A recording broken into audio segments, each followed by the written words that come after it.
My name is Anant Sudarshan and I'm from New Delhi in India.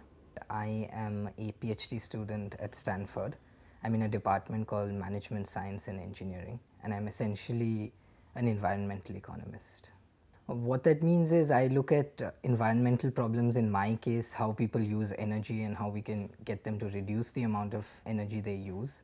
And I use economic methods and models to answer those questions. Specifically, I work with empirical data and I use a technique called econometrics to try and tease out the different things that modulate people's energy consumption.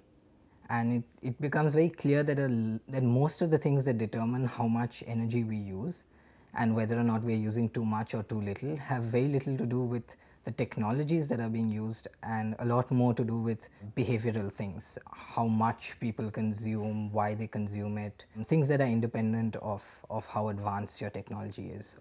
And for that reason, it became evident that if you're going to be interested in decreasing your energy consumption or being more environmentally conscious, then you need to understand how to change people's behavior and how to model people's responses to different incentives. So the title of my dissertation at this point is The Structural Determinants of Residential Electricity Consumption. It's essentially trying to break down the different forces that determine whether a household uses a lot of electricity or uses very little, and why there is so much heterogeneity in consumption both within a country and across countries.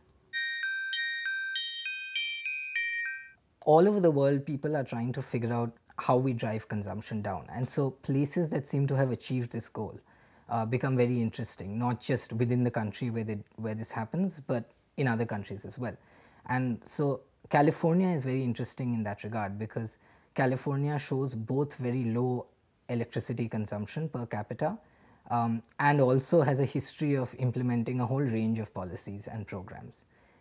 The problem is that in order to decide how effective these have been, you have to understand everything that determines energy use and not just look at the aggregate picture.